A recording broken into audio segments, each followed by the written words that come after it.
Hey guys, MG here. Welcome back to the Penthouse. I'm here recording my top 8 deck profile on Moth Hermes. First big webcam premiere of the format. Over 100 people played, and I was apparently the only Moth to get top cut and the highest performing Moth player. So that was cool. We'll go into some of the decisions I made and kind of go over both halves and how this kind of deck ended up ticking. This has been just kind of my main deck I've been tinkering with, even longer than Soul Fury, as I've kind of just held on to before the tournament, and then it paid off. Played off. The only thing I lost to was just decks were just already heavily teched into Moth that I didn't handle the best. So we'll go into the Aeolus half first, and then we'll talk about the Hermes stuff, and then yada yada. So we've got triple Exaltair, we've got double Nimbug, one Sircoon champ, two Stratomoth champ, and then triple Aeolus. It's kind of what you expect from Moth. Exaltair is one of your main starters if you don't already have Aeolus in your hand. Just being able to search Aeolus is just a lot better than how Sorlet champ was for it. And it's got decent stats. It's also another way to... It's like a backup play enabler, because if you are not sure what's going to happen in the next turn, like if you don't have a lot of back row, you can always go into Stratomoth and then cast an Exaltair off of it to search another Aeolus, so you have a way to combo the next turn, even if your board gets popped, or like a Stratomoth gets popped, or what have you. Nimbug is the backbone of the deck, just being able to search it off of Aeolus and then search any of the missing cards, a part of the 2-card combo, like the standard 2-card combo to get the Moth. So really good, just being able to search any part of that. You might draw into it, and then it's a 3 attacker, but you can always just back in the bag it, and then you still get the effect of search, and you get to go into something else. So that's always handy. Sircoon, it is probably the cheapest way to get into Moth, so it's nice to have just like a copy of, just sometimes you just need to use it. It's also really nice because it's one of those cards that really bridge the two parts of the deck together, because you get to ascend into Bug-Elestrals over it. So you can ascend into Stratomoth, or excuse me, obviously you can go into Stratomoth, but more importantly, you can go into Spinosect and Carry Off from the other half, just off of it, which is really cool. Obviously, Stratomoth, one of the big boogeymen of the formats. Just being able, it's like decently statted. It could be higher, but obviously Aeolus bumps it up a little bit, and also just being able to search any 1 cost in your deck, or any one spirit Wind Celestial in your deck. Crazy stuff can lead to really nasty boards due to you having already a card that can discard for Nexus, and then also a receiver that you're getting off of the Stratomoth. It can just lead to wacky stuff like P-Gust popping multiple back row in one turn, and what have you. So really strong, just due to how flexible it is. Got triple Aeolus. I originally was running 2 Aeolus, 2 Hermes, but I found I kind of rather would have combo going first more often, so just having a higher chance to see Aeolus is just good. And like I said before, usually you're just using all 5 spirits on it just to search, and then you have a Nexus bank for whatever Nexus shenanigans you want to do. But just pretty good. Usually people run different ratios, but because I'm trying to fit a second engine in, I have to kind of cut some stuff, like some of the Hermes stuff. So 2 Spinosect, 2 Toxiswarm, we got 2 Hermes, 1 Carry-On, triple Aeolus, and then Carry Off. Now, Spinos, obviously usually the turn 1 for the average turn 1 for Hermes boards, but you don't really want to use it turn 1 unless you have a way to get into Stratomoth. So if you have Hermes and then like 2 extra cards, like a Stratomoth and like a way to ascend into it, then, or like even just Aeolus plus Hermes gets into it. So,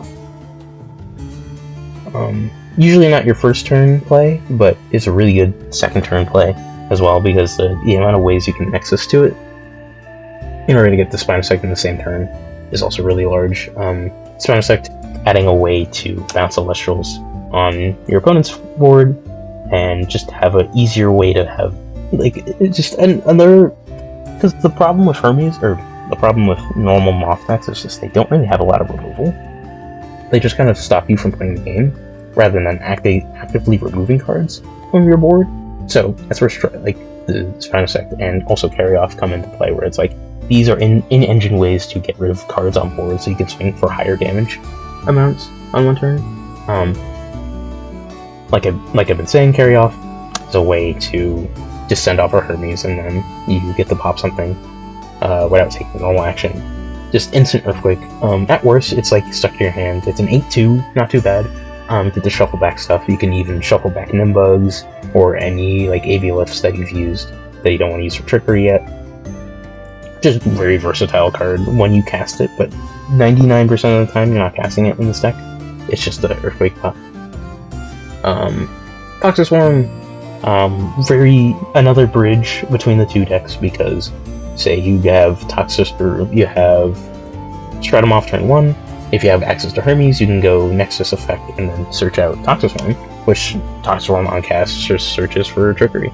So now you have Trickery and Moth, and then possibly another back row as well. It's crazy. Just the deck having a Trickery searcher that is not Findus. So it's like Findus doesn't have to like basically kill itself, and now you get to search your Druid. You can just have this, and you have a 4-body and also Trickery, so it's like really nice. Carry On, really nice. Just being able to special cast it to either help it, because this can help you go into Moth combo with 3 cards instead of 2 cards, but also just helps you unbrick your hand. So like if you have a Spinosect or Carry Off in here, you can always just special cast or normal send over this for the turn and then get their effects off and yada yada. Sucks to draw, obviously, and usually most Hermes decks run at 2, so having 1 means you're kind of a little bit more vulnerable to drawing it, or you're vulnerable when you draw it. And of course, we've got Triple Avial. It's back at 3, you gotta run it at 3. Just having the 12 extra spirits for the deck, especially in this deck for Moth, because usually Moth boards, they end up like 10 spirits and below, just off of 1 turn. So just being able to keep up with that and just kind of outperform them in healing is really nice. But yeah, normally again I would love 3 Hermes, but not enough room for all that kind of stuff. But the Hermes stuff performed well, because at worst, like when you don't find the Moth part, this is just like the Hermes deck, right? It's just a little neutered because you have less cards, but it is basically a Hermes deck. You can play it like such if you don't find the Moth stuff. And then, excuse me, I don't know. Well, and then kind of cover the last of the guys. We've got Nemesil, Pigus, Findus, and some of the Invoke Brutes to help cast things. Tower of the Winds and Back in the Bag. Now these two, self-explanatory, they're some of the best Nexusers wind receivers the element has. Just being able to heal multiple times, deal a little bit more damage, or just pop multiple runes. It's usually these two doing well with Nexus effects like Nimbug and what have you. Just really strong. Like P-Gust itself is like really strong, just being able to pop back row multiple times in a turn, either with Nimbug or even with Tower of the Winds to synergize with it. Findus, another bridge between the two decks. Just being able to get into this off the Stratumorph and then send it to search for either Hermes or like a missing piece for the combo sometimes as well. Like you can search one of these, like it's really good. Tower of the Winds, also a cheaper way of getting into Stratumorph rather than just using Back in the Bag. Just nice to have it's not searchable. Well, it's not easily searchable. You can search it with Findus, but you'd rather use the Findus search from like Hermes or something different. But in a pinch, it's searchable, which is really nice. But really good card for the deck, and also one of the best cards in the deck as well. Back in the bag. The amount of times this card bailed me out of wacky situations, like because of how the ruling works. You can play Back in the Bag on anything that's Gorgons. Like in the stream match against Adam, where he Gorgons my Stratomoth after I Nexus. So I just play Back in the Bag, paying off the Stratomoth to not only bounce it back to my hand, I can also just play the same Stratomoth that I just returned.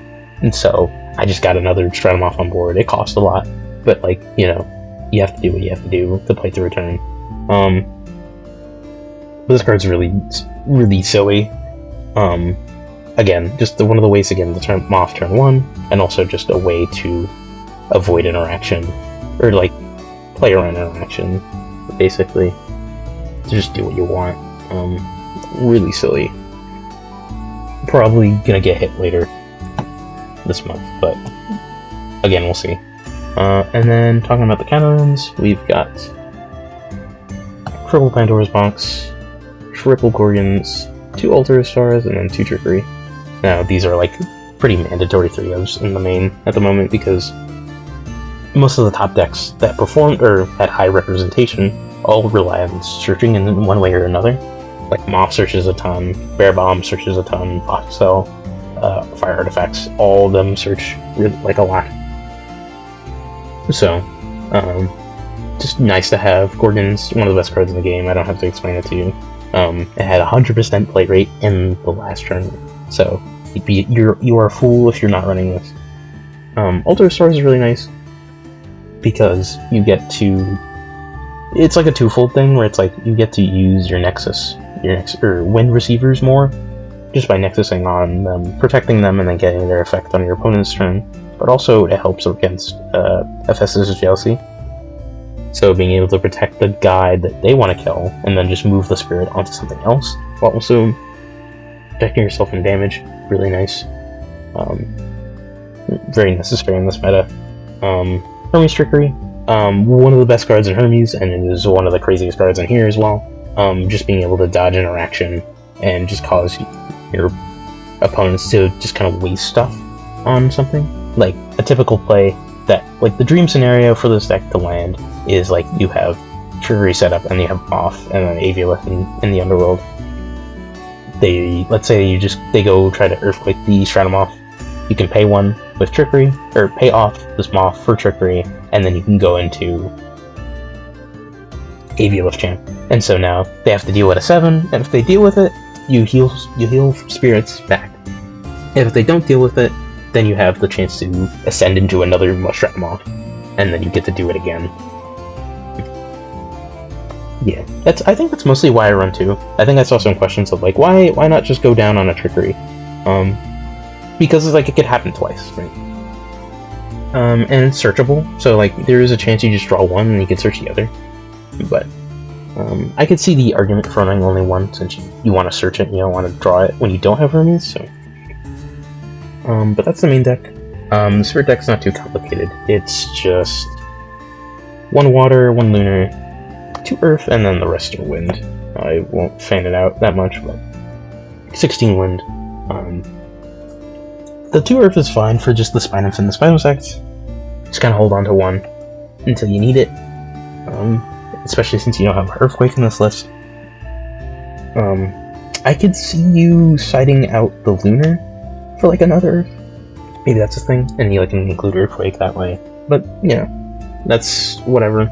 Either way, I like the Lunar in main, even though I don't really have a lot of cards for it in main. It's just the carry-off.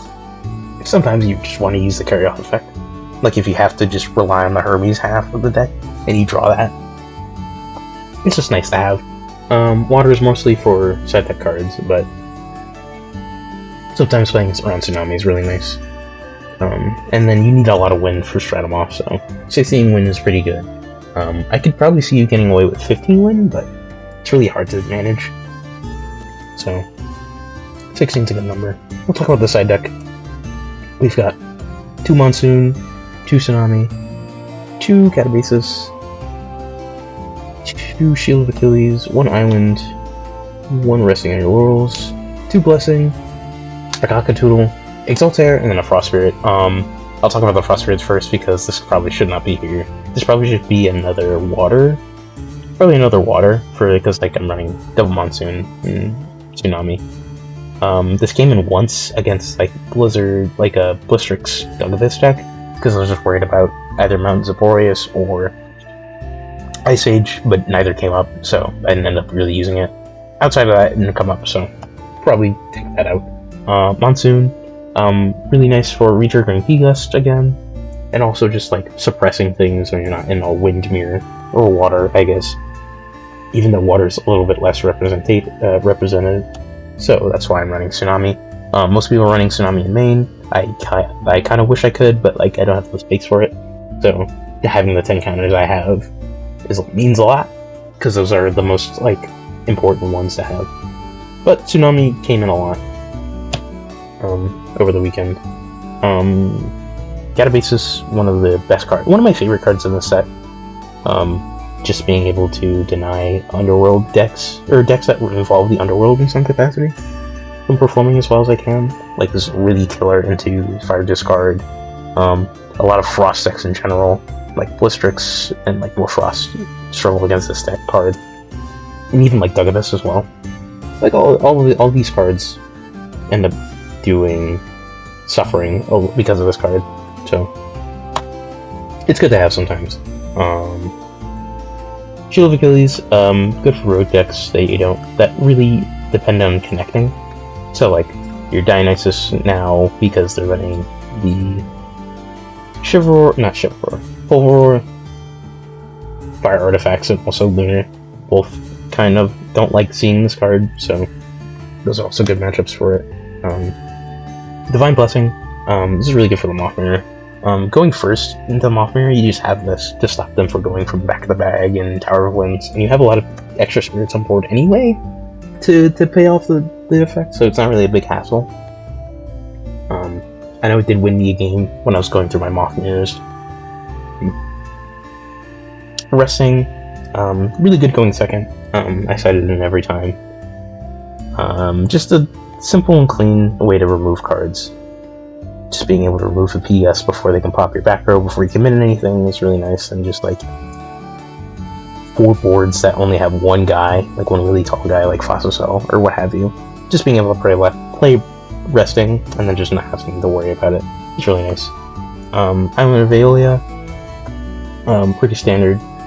If there wasn't a lot of wind decks running around, I would probably main it, but there is, so just side it in for decks that really care about Stadium or you just want the extra boost. And then the extra Elestrals, Exaltair. I like the Exaltair going second as well. I cited it a lot for that. Just being able to catch your opponent off guard by just Nexusing 2, and then being able to burn them, and then possibly just swinging for game in that one turn is really nice. It also is nice, like as like a turn, your second turn play, because if your first turn ended on receiver, you can just kind of Nexus to receiver, get this out, and then Nexus something else onto that receiver, and then trigger it again. It's just really nice in some board states. I know I did use it to win a game. And then Cockatoodle didn't really come up this much this tournament. I probably should have sided this into Lunar a little bit more than I did, but outside of that,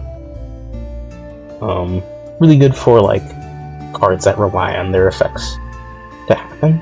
So like Fossicell, this is mainly for, so you can suppress the Fossicell and then swing over it. But outside of that, it's not too bad. Just being able to suppress a card on its cast and just kind of do stuff with that. But yeah, that's the deck profile. Like I said, probably swap the Frost for a Water. And the main deck's pretty tight, so I really wouldn't want to change too much outside of that. But the deck performed pretty well. I basically won every Moth Mirror that I played. I played like 3 Moth Mirrors in a row. And I played the Blistrix Abyss. And then I played, what was it? I played something else. Oh, I played Fire. I played against like Fire, Bear Bomb, like Hestia stuff. And then played... I think I played Adam on stream, and then I played the Blobfish. The Lunar games are really close. It's just like, I haven't really gotten a lot of practice into it, and the Lunar deck is just teched out to beat Moth, so like, I kind of struggled in that regard. But yeah, very, very nice performance. Excited to see what happens next with this deck. Either both next tournament and also post-ban list, because everyone's looking at Moth being like, hey, we should probably, you know, tune down some stuff. Me personally, I think a lot of the ire comes from special casting it on your first turn. I think it's a lot more doable. It's a lot more easy to deal with if it's not on the first turn, obviously, because your opponent's going to have back row for it. So probably tuning down the way to special cast it in the one turn is probably going to be the way to go, but who knows? We'll see what happens. Either way, thank you guys for watching. We've got some more deck profiles coming up, and just more content, Sunstrike stuff. So keep your eyes peeled. Make sure you like and subscribe. Comment anything, any questions about the deck. I'll be like looking for the next few days, just kind of answering stuff. But yeah, take care.